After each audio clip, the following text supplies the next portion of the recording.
noite, irmãos. Eu saúdo a todos na graça e na paz do nosso Senhor Jesus. Amém. Vamos colocar em pé. A nossa ordem de culto nessa noite, como nos 2 domingos anteriores, é baseada em um dos propósitos dos nossos 40 dias de estudo e oração. Você foi criado para se tornar semelhante a Cristo. O terceiro propósito que nós aprendemos que Deus tem para a nossa vida. E o nosso boletim diz assim: o supremo objetivo de Deus para a sua vida aqui não é o conforto, e sim o desenvolvimento do caráter. Ele quer que você cresça espiritualmente e se torne cada vez mais semelhante ao seu Filho Jesus, o nosso Senhor e Salvador. Que assim seja. Vamos abrir as nossas Bíblias. Evangelho segundo Lucas, o Evangelho das parábolas, o Evangelho que foi escrito de forma mais tardia em relação aos outros, então o Evangelho com mais conteúdo, com mais contornos. E Lucas nos traz relatos extraordinários da vida de Jesus. A ressurreição do filho da viúva de Naim. Lucas 7:11. Se tem alguém sem Bíblia do seu lado, compartilhe a Bíblia com esse irmão, com essa irmã. E vai dizer assim: em dia subsequente, dirigiu-se Jesus a uma cidade chamada Naim, e iam com ele os seus discípulos e numerosa multidão.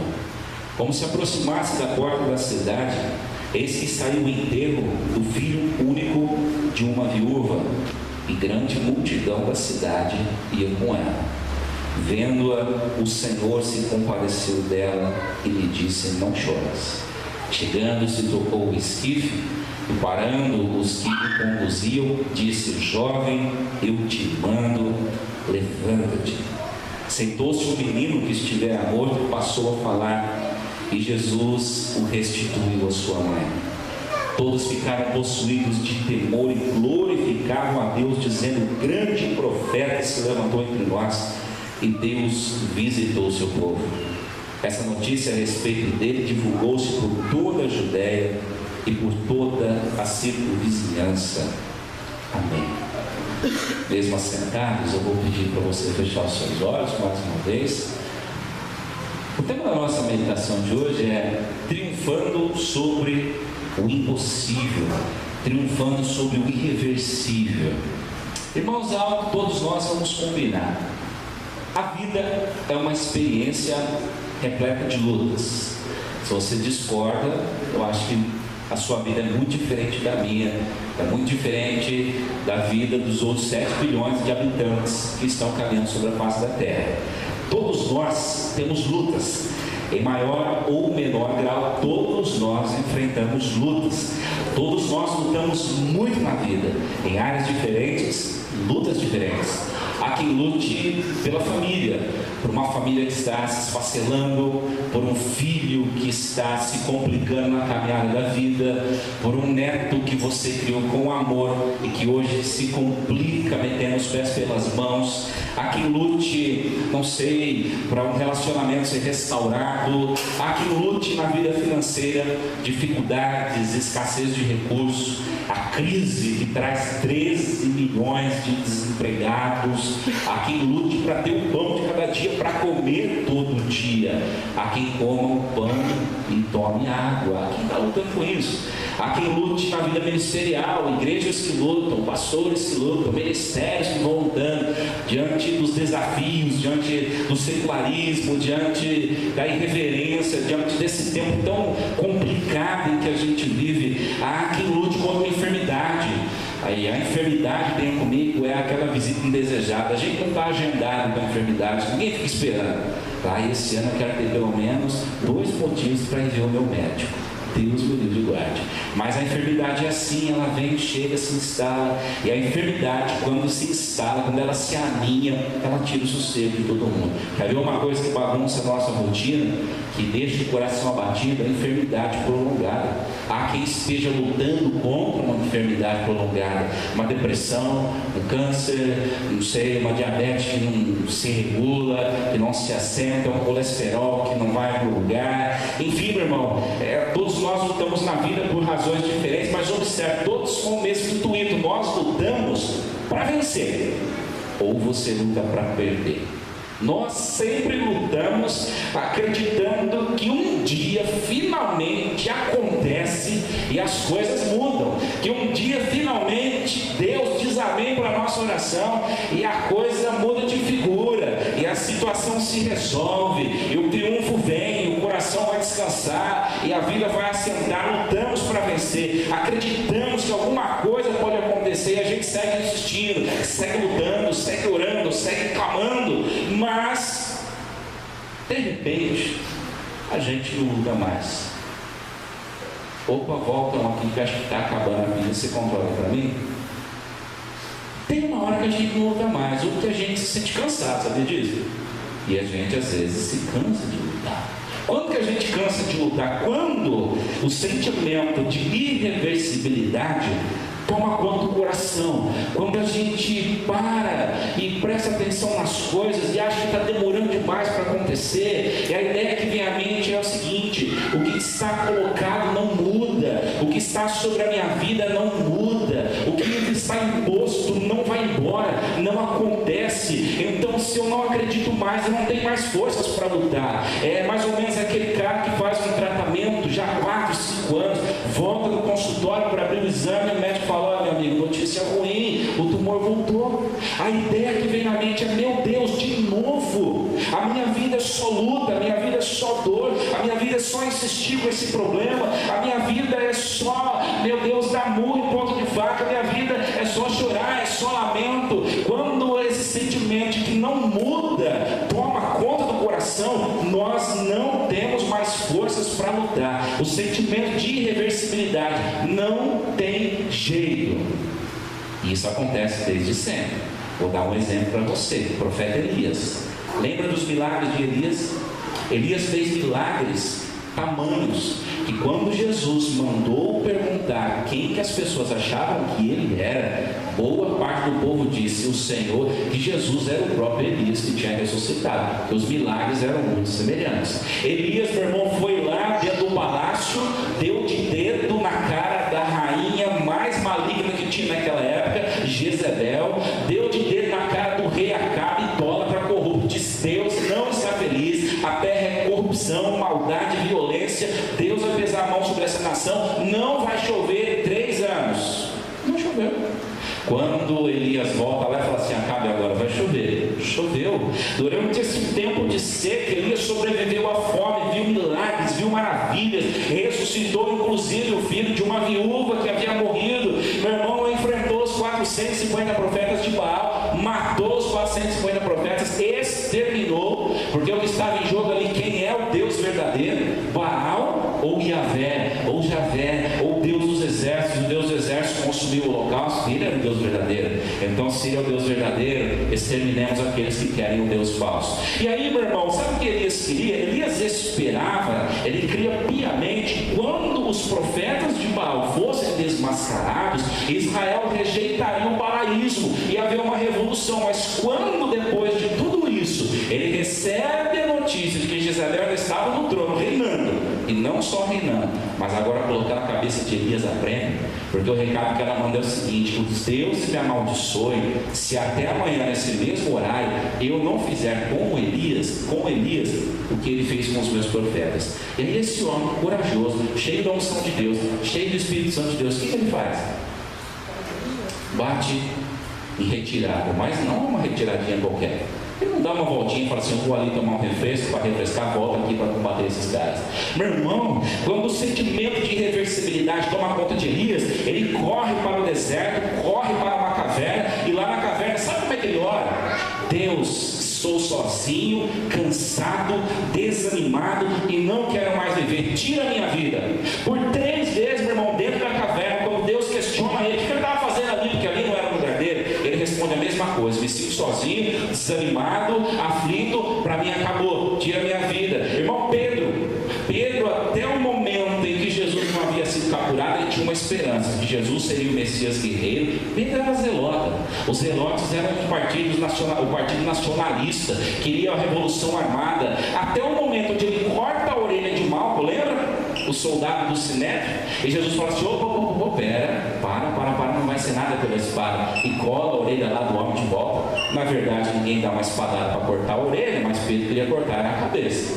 Talvez errou o golpe, mas para Jesus tanto faz, né? Colar a orelha ou colar qualquer outra coisa. O interessante é, até aquele momento Pedro morria por Jesus. Até aquele momento Pedro estava disposto a ver sangue derramando, a derramar sangue. Mas quando Jesus é capturado, logo adiante, meu irmão, Pedro é tomado pelo sentimento de irreversibilidade, que está posto não muda, vamos viver eternamente oprimido. E aí quando alguém pergunta para Pedro: Pedro, você estava com ele? Qual é a resposta?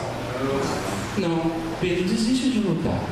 Às vezes, quando o sentimento de irreversibilidade toma conta, a gente desiste de lutar. Eu chego num ponto que não dá para lutar mais. E nesse sentido, pensa comigo, o irreversível absoluto é a morte. É a morte.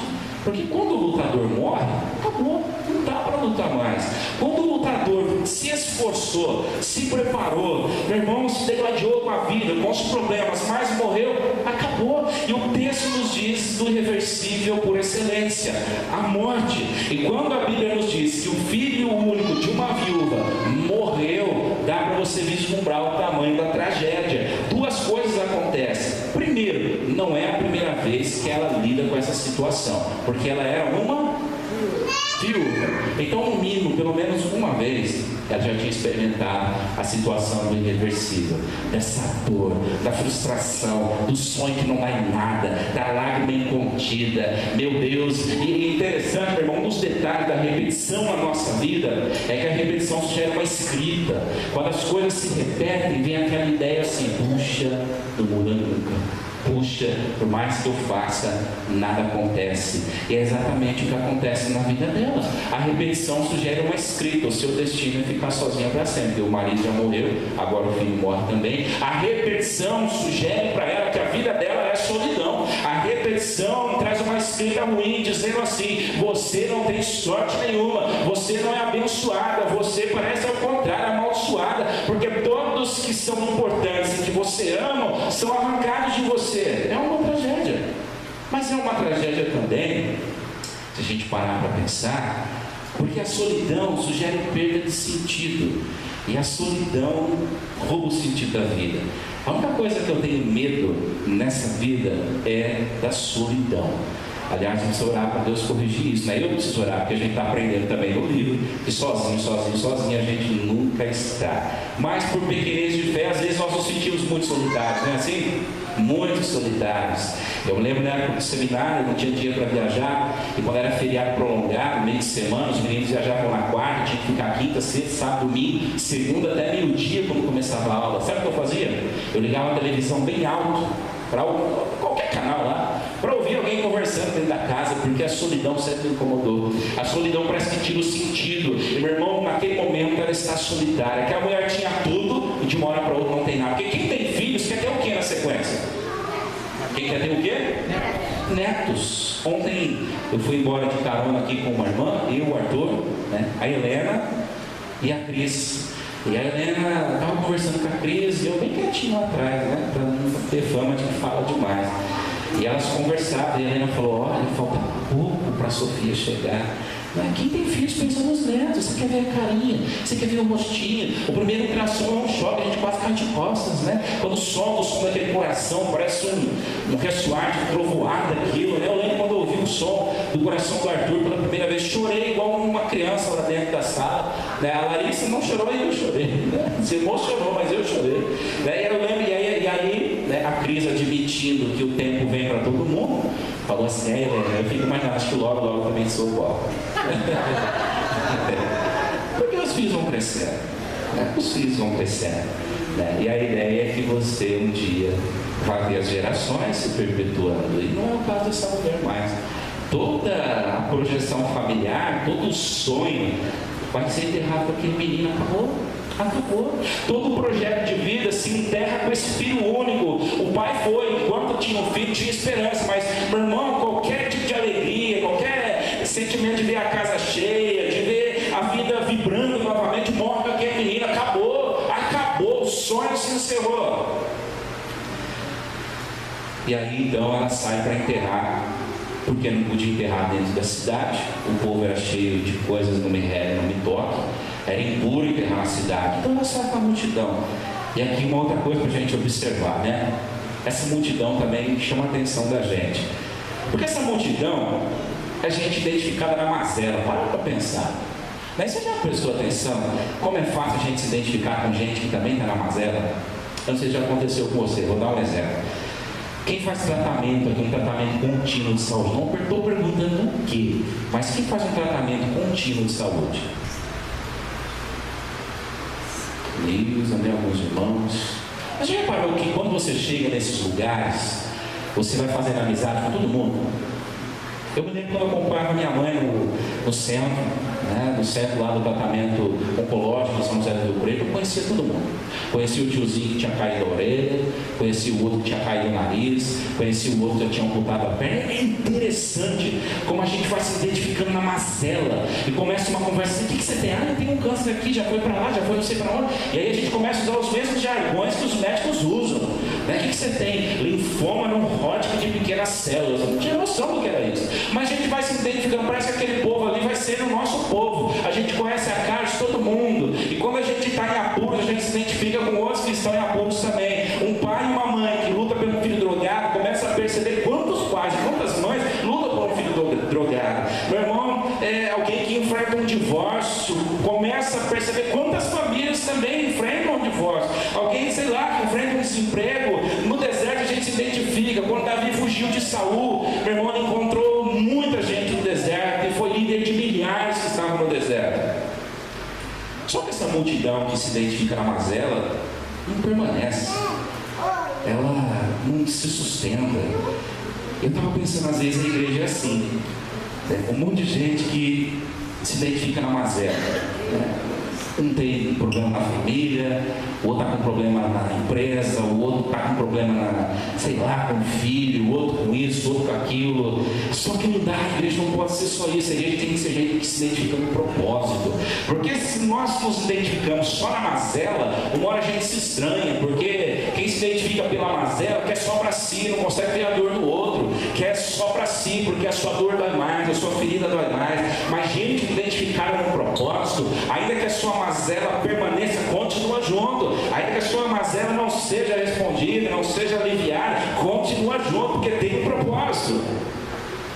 E aí essa multidão aqui identificada na mazela, que sai dessa mulher, logo vai se dissipar.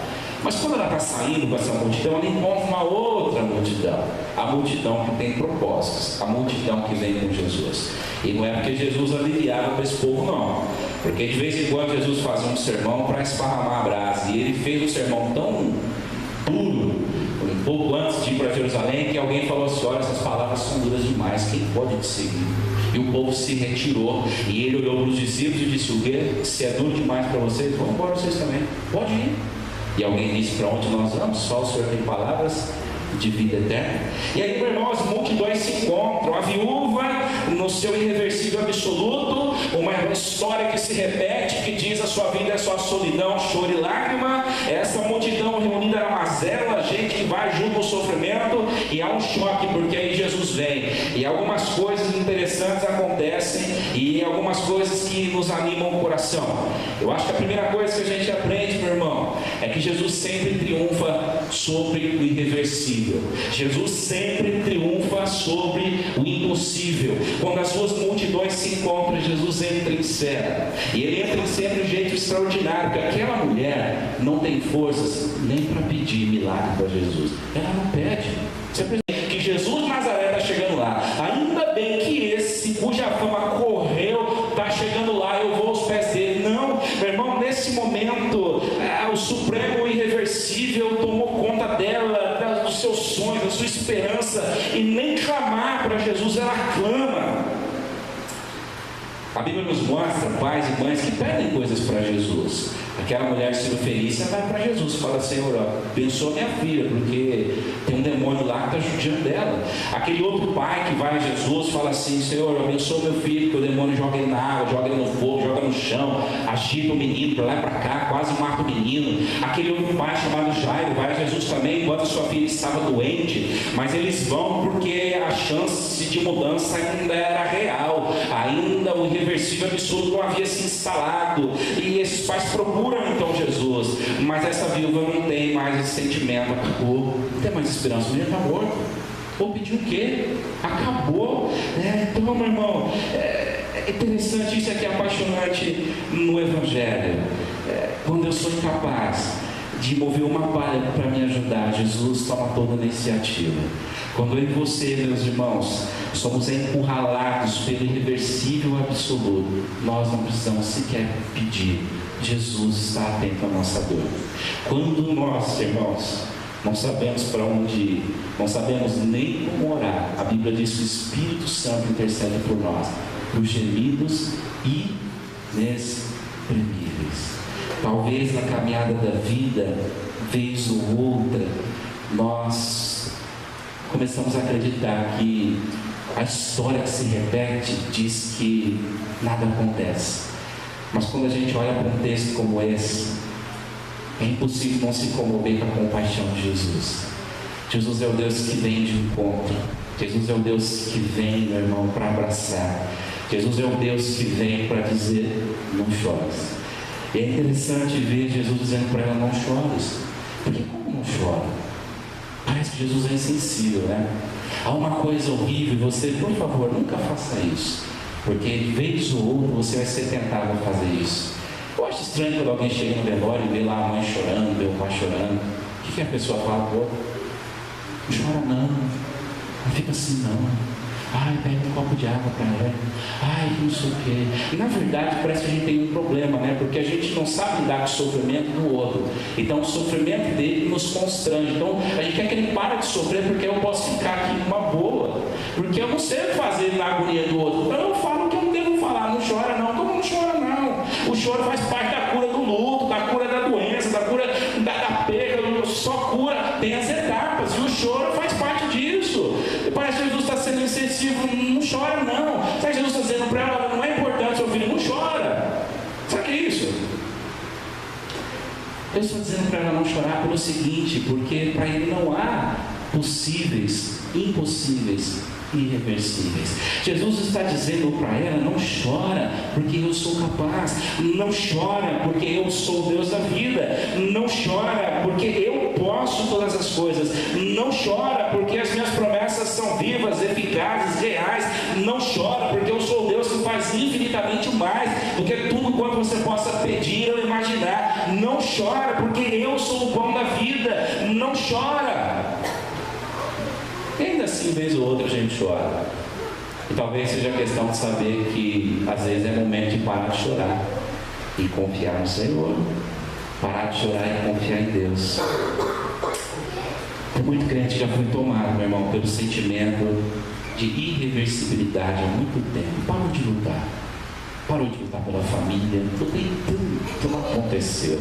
Parou de lutar pelos filhos, existe tanto, não aconteceu. Parou de lutar pela igreja, tem crente que parou de lutar pela igreja no mundo, está assim há 50 anos. Tem crente que parou de lutar pelo ministério, não vibra mais, o ministério é um fardo na vida do cara.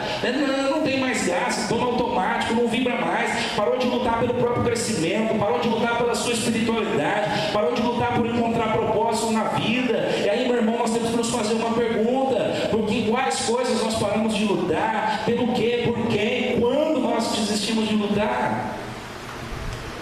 Não há irreversíveis que triunfem sobre a presença de Jesus. Amém? Amém. Mais uma segunda coisa nesse texto que me chama a atenção. A mudança do irreversível pressupõe mudança de trajetória. Primeiro, Jesus manda ela não chorar. Jesus vem com a multidão de propósito e diz, não chora, filha, porque eu estou aqui, eu sou o Deus da vida. Eu sou o Deus da vida. A segunda coisa que Jesus faz naquela cena é tocar o caixão. E isso era sério no costume religioso daquela época, porque o povo tinha uns costumes assim tão estranhos naquela época. E se você tocasse em qualquer coisa relacionada ao morto, ou a um esquife, a um caixão, sei lá o que fosse, você era impuro. Você era considerado impuro, você tinha que passar por todo o ritual de pureza, tinha que se lavar, tinha que cumprir todo o ritual, tinha todo um negócio, um processo para você ser puro de novo. Só que Jesus não está nem aí. Ele chega lá e toca, e o povo assusta, porque Jesus tinha a fama de ser um rabi, um mestre conceituado. Lembra do encontro dele com Nicodemos? Eles não declararam ele Cristo, mas na conversa foi mais ou menos assim: olha, sabemos que tu és mestre, porque ninguém faz os sinais que tu fazes se Deus não estiver contigo. Eles se espantam como alguém que tem tanta autoridade e faz tantos milagres, toca no esquife, toca naquele caixão, mas Jesus, meu irmão, faz o que a gente muitas vezes não faz. Jesus não pensa: se eu tocar, eu estou impuro. Jesus tem a mentalidade reversa: se eu tocar o que é impuro, eu purifico. Se eu estiver lá, eu faço a diferença. Se eu chegar lá, eu revoluciono tudo. Às vezes o cristão tem a mentalidade contrária: não me mistura, eu não me envolvo, eu não toco, não rela em mim. Não, porque nós somos sal e luz. Onde nós estamos, nós mudamos tudo. Onde nós estamos, a vida é propagada. Onde nós estamos, meu irmão, a boas novas do Evangelho é anunciada, e aquele que está morto vive. E aí Jesus dá uma ordem: menino, levanta. E interessante que eu tenho que Jesus manda ele levantar, e ele levanta e senta e começa a falar com Jesus. Mas pensa bem, se Jesus não interrompe essa trajetória, qual era o fim desse caminho? O que é por isso? O enterro. Se Jesus não interrompe a trajetória, o fim era a sepultura, a cova. Meu irmão, às vezes, antes de resolver o irreversível na nossa vida, aos nossos olhos, Jesus precisa nos fazer interromper trajetórias inadequadas, porque tem caminhos que levam para o mesmo destino, não importa quantas vezes eu volte nele. Às vezes, antes do Deus fazer um milagre no irreversível, nós temos que abandonar caminhos, hábitos, rever valores, rever postura, rever a vida diante de Deus, rever, meu irmão, os nossos objetivos. Tem coisas que nós fazemos insistentemente pensando que o resultado vai ser diferente. Não vai. Às vezes nós temos que interromper a trajetória, ou clamar a Jesus que interrompa por nós: Senhor, não nos deixe mais nesse caminho, Senhor, não nos deixe mais nessa postura, não nos deixe mais nesse pensamento, porque o fim disso é triste. A obstinação, a dureza de coração, rancor, amargo, inveja, a concupiscência, a mentira, a falta de domínio próprio, a mansidão, sempre vão nos levar para o mesmo lugar. Isso na vida prática é desafiador, porque é mais ou menos como aquele marido que maltrata a esposa todo dia e pensa que o casamento dele vai ser feliz. Se ele maltrata a esposa dele todo dia, se ele não interrompe essa trajetória, o fim é a dissolução do casamento. É como aquele pai que oprime o filho e a filha todos os dias, e se ele não interrompe essa trajetória, o fim dessa trajetória é filho e filha rebeldes, revoltados, que abandonam a casa. Irmão, aquele que vive na mentira, se não interrompe essa trajetória, o fim dessa trajetória é a vergonha, é a dor. Aquele que vive, meu irmão, nas trevas, o fim dessa trajetória é a morte. Às vezes nós temos que parar a trajetória inadequada e começar uma outra trajetória, porque tem um tipo de destino que eu só chego se eu tomar o caminho certo, que leva até Ele. Então, se eu quero bênção, se eu quero alegria, se eu quero vida, se eu quero propósito, eu preciso tomar o caminho de Cristo, o caminho da paz, o caminho da oração, o caminho do serviço, o caminho da entrega, o caminho da cruz. E aí nós temos que nos perguntar: quais trajetórias nós precisamos interromper hoje nas nossas vidas? Qual trajetória Jesus já nos falou? Para, muda esse caminho. Por aí não insista por aí, não vá mais. Eu quero concluir dizendo o seguinte: Jesus dá uma ordem para o menino. Opa, pode tirar. Menino, senta, levanta-te. E o menino senta e levanta. Eu fico imaginando a reação da mãe, porque a Bíblia não fala a reação da mãe aqui, né? Aliás, tadinha dessa mãe, parece que ela só faz sofrer na vida mesmo. O que será que ela disse para Jesus? Pulou, chorou, se jogou aos pés de Jesus. O que será que ela faz nessa hora? Obrigado. Valeu, Jesus. O que será que ela faz? Mas a Bíblia não está preocupada com isso. A Bíblia está preocupada em mostrar que o menino senta, levanta e começa a conversar. Porque o milagre, meu irmão, não é para a mãe do menino, o milagre é para a glória de Deus. E eu me lembro de Lázaro, quando Jesus vai lá na boca do túmulo e diz: Lázaro, sai para fora. E eu acho que se Jesus não fala Lázaro, sai para fora, saia todos os defuntos para fora. Porque diante da morte, o Senhor da vida está falando: sai para fora, gente, o homem está chamando. Sai todo mundo. Mas Jesus organiza as coisas. Estou chamando Lázaro agora, os outros eu chamo depois. Lázaro, vem para fora. E lembra o que Jesus fala quando ele ressuscita Lázaro?